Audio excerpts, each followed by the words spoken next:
Hey guys, welcome to another one of my live streams. Yes, I am still at Mass General Hospital. Yes, I just had surgery on my bladder today, but I'm going to power forward anyway. The show must go on. We last left Cassie after she had tried to cut herself with a lid on a can of olives on her chest. But the can lid slipped and made a gaping cut in her finger that required 4 stitches.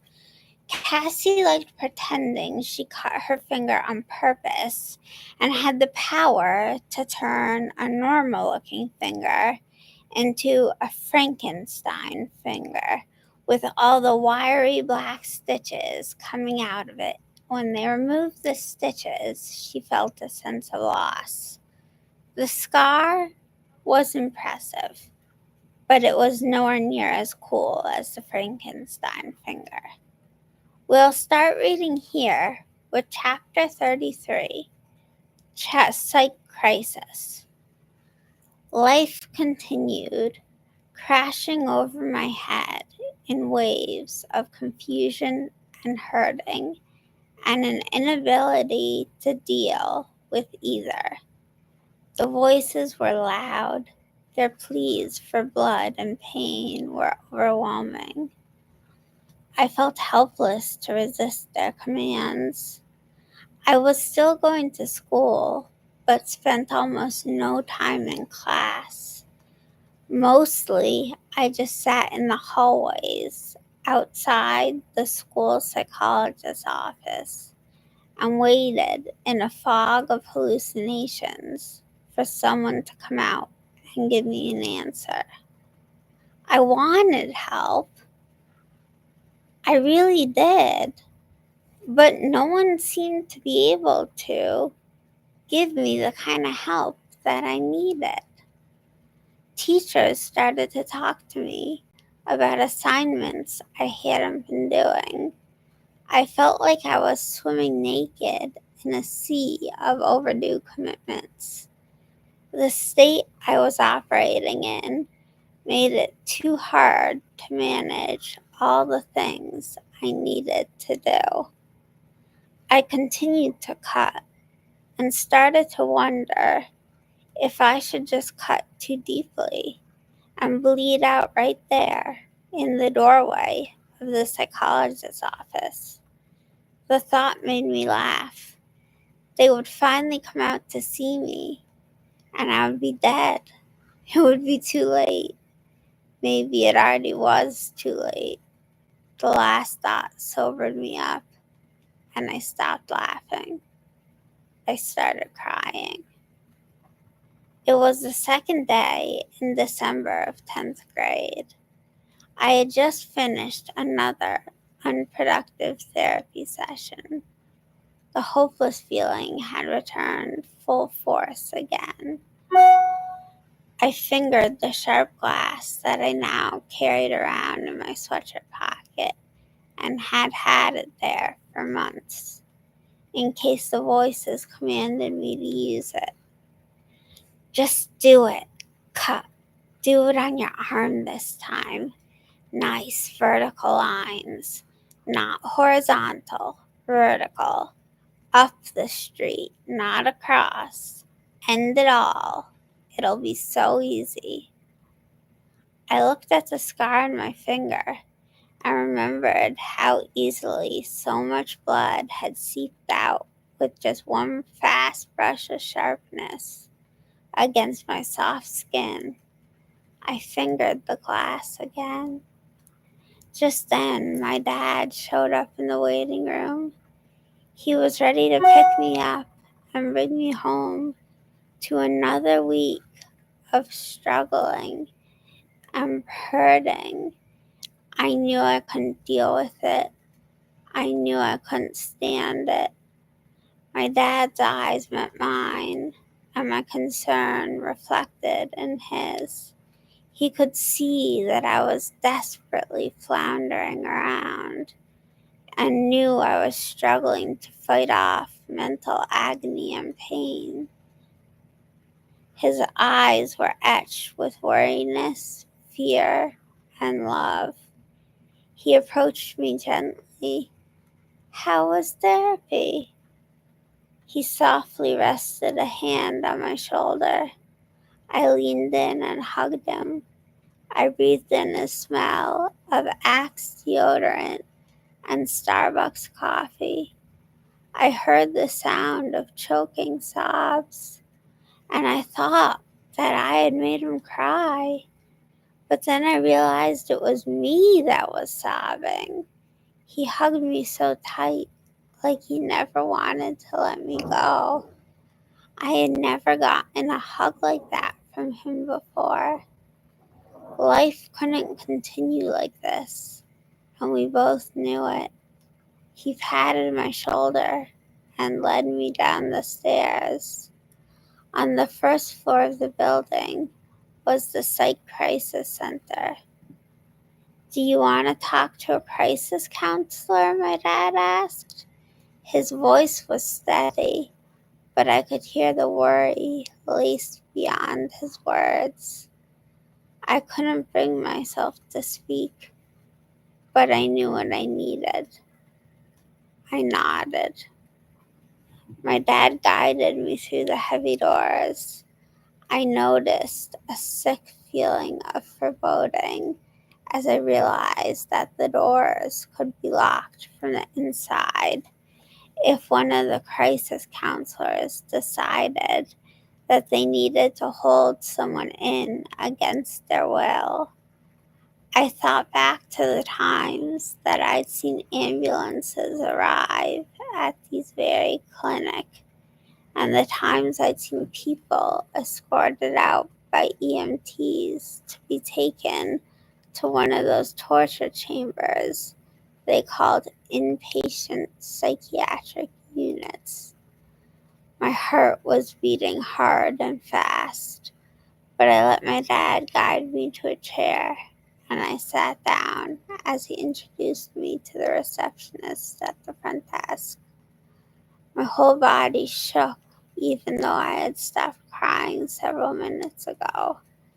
Thoughts raced through my mind like speeding bullets shot at close range. I knew I didn't want to return to Bailey Hill Hospital, and I was so scared that I would be sent there. I didn't know if I was going to be hospitalized or not. I didn't know if I wanted to be hospitalized or not. I didn't know if I needed to be hospitalized or not.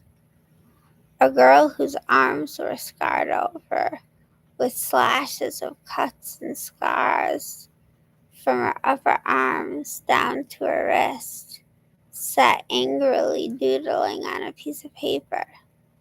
She drew red hearts and then made slashes straight through the center of each heart. She looked to be only a few other years older than me, but she had no one to sit with her and rub her back. After waiting a while, a blonde woman with her hair in a tight ponytail emerged from the hall of offices behind the main desk. She was carrying bags of the Cutter girls' belongings. They kept carrying her bags through the doorway, and I could hear the throbbing of an ambulance engine just outside the walls of the clinic. Just like that, the Cutter girl was gone, and I was alone with my dad. A counselor called us in. Once again, I felt like I was standing at those befabled crossroads. I could either explain about the voices that constantly tormented me, or I could pretend I was just another depressed teenager that cut herself for attention or just to relieve the pain. As I sat there, fragments of my last hospitalization washed over me, bathing me in memories. I tried to pinpoint the time when I decided not to be totally honest about my symptoms. I tried to find the moment I gave up on explaining to them for the millionth time in my life that I was hearing voices and experiencing reality in extremely strange and unusual ways. Was it when I realized that I had to get out of there quickly so that I could go to Israel with my parents? Was it when they started calling me borderline? Was it when I realized that they wouldn't listen to me anyway? Was it when I first arrived and just wanted them to like me? I tried to figure out if I had any reason to think that I would be able to be open and honest enough at a different hospital to get the help I needed. I realized I wasn't quite sure. And so when the crisis counselor began asking me about whether or not I felt suicidal or depressed, I ended up chickening out and minimizing my symptoms. Besides, my dad was there, so I didn't feel comfortable mentioning the voices and strange twists and tears in the fabric of my reality. Maybe part of me had been scared off by the ambulance that took the other girl away. Maybe part of me was still too traumatized by Bailey Hill Hospital and my experience there. For the reason, I downplayed everything enough so that the crisis counselor deemed me safe and stable enough to go home. I went to school the next day, but spent most of the time waiting outside the psychologist's office. The psychologist, Diane, finally spoke with me after the lunch period was just ending. She asked me what I thought my life would be like if I wasn't constantly struggling and finding myself in really hard places emotionally.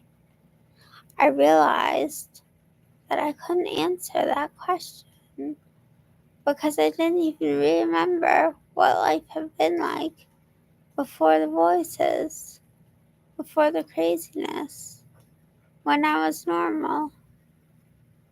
Was I ever normal? Part of me wanted to convince myself that I could get back to a place where I could be happy and at peace again. That was if I could just stop starving myself, just stop purging, just think more positively, just hang out with friends more, just stop listening to the voices. Then I would be happy again. Then I would be normal again.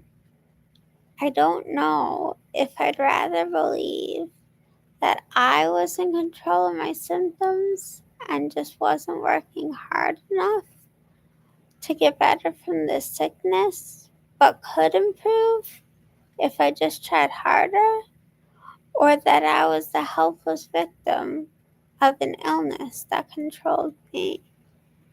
At that point in my life, I had researched mental illness online, but none of them seemed to apply to me. I heard too many voices to just be depressed. I wasn't manic enough to be bipolar. I had too much focus to have ADHD. I wasn't compulsive enough to have OCD. I had too much moodiness to have schizophrenia. So what was wrong with me? Maybe I was really fine, despite just being a weak and awful person. I wanted a label that made sense, a label that came with a list of ways to lose the label. I pored over books on mental health, but nothing seemed to fit me. I wasn't even normal among the abnormal. After my next therapy appointment with my DBT therapist, who never seemed to be able to even help me, I managed to reach through my fog of fears and depression and voices to tell my dad that I wanted to return to the crisis clinic and get evaluated. The chaos in my head had gotten so bad that anything seemed better than continuing to exist in this hellish state I was stuck in. Dad accompanied me through the heavy doors and introduced me to the receptionist. This time, I didn't have to wait that long. The counts before seeing a crisis counselor, I was the only one in the clinic. The crisis counselor asked me lots of questions. I've been really depressed. I'm cutting myself a lot. I can't focus on schoolwork, and I'm scared all the time, I told the balding crisis counselor, who just nodded like he was only half interested in me and my sob story, which was only one of the millions of sob stories he probably heard in a week of work. Do you feel like you would be able to stay safe if we came up with a plan for you to use at home when you feel suicidal?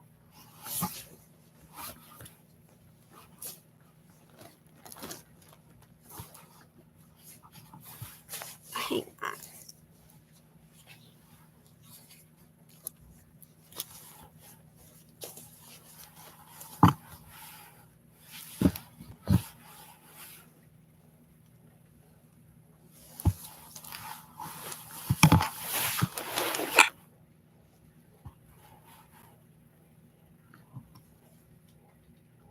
He asked me as he pushed his glasses up his big fat nose.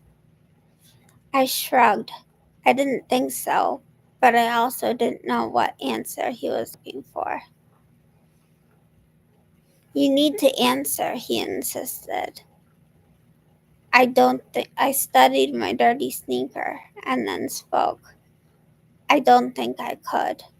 The man sighed, shook his head, and said he really didn't think that I actually needed to be in the hospital, and that he thought I was just looking for a magical answer that wouldn't actually come to me without a long time of working hard in DBT therapy and DBT skills class. When I didn't respond to that, he informed me that he would speak with his supervisor and that he would decide whether or not he would look for an inpatient hospital bed for me. It was after about 15 minutes of waiting with my dad in an uncomfortable silence that Fellingham's whispers came through the foggy and flat atmosphere of the room. Do you still have that glass in your pocket? I gave a quiet, indistinct nod as I prayed he would go away if I responded to him once. You need to bleed for me. You have the poison in your veins. It's going to come out of the air you breathe. You need to bleed it out for me. For your dad. Bleed. Bleed. Bleed. My breathing got heavy and labored. I tried to quiet it and decided that maybe I could just ignore him. You can't ignore me. I'm commanding you to protect your father. Bleed out the poison before it's too late. There was a sound of screaming and cackling laughter in my ear. I tried to hum a tune quietly to override the noises, but soon my thoughts weren't making sense anymore, and I was getting convinced that my dad was starting to look a little pale, and that it was a result of the poison I was breathing out. At that particular moment in time, it made a lot of sense to me that I was poisoning him with my breath, and that if I cut myself and squeezed out the blood, I would save my dad's life. Stuttering, I informed my dad that I would be right back, but I had to use the bathroom really badly. It was hard to speak through the screaming voices and laughter echoing through the room, but I managed, and my dad said okay. He had no idea that I'd been carrying around broken glass in my sweatshirt jacket pocket for months. That is the end of Psych Crisis, Chapter 33 of Was I Ever Normal? I'd love to hear your guys' opinions of the chapter, what you thought, what you think's gonna happen, what you think of Cassie, her dad, the crisis worker. Any comments, anything. I'm open to anything. Hit me with the comments, guys. Hit me with the questions, anything.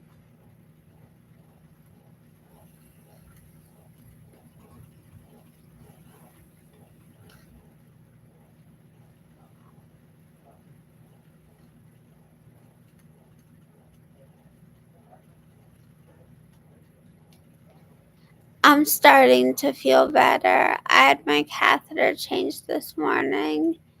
My bladder does feel a little better since I had my catheter changed.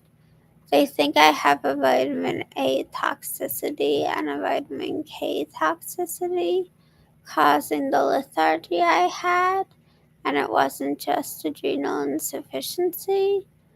I haven't passed out today. I did pass out yesterday, but so far today I haven't passed out. I was under anesthesia, so I was asleep then, but other than that, I haven't been sleeping today. And they're decreasing my steroids again today. Yeah, it was in my post. That's what they think is causing the lethargy and the bald spots and everything else.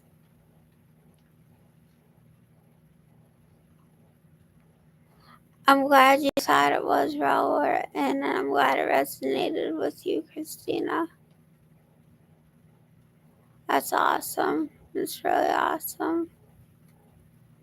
The next chapter is great too. I'm going to post it soon. I'm going to do another live stream soon. I love doing these live streams.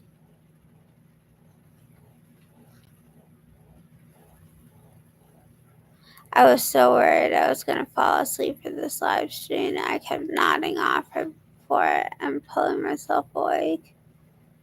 But I stayed up, kept myself awake.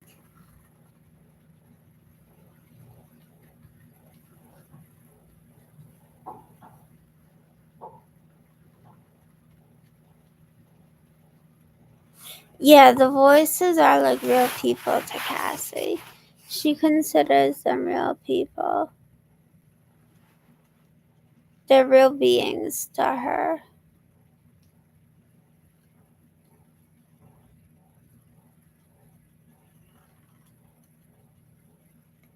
Thanks, Christina.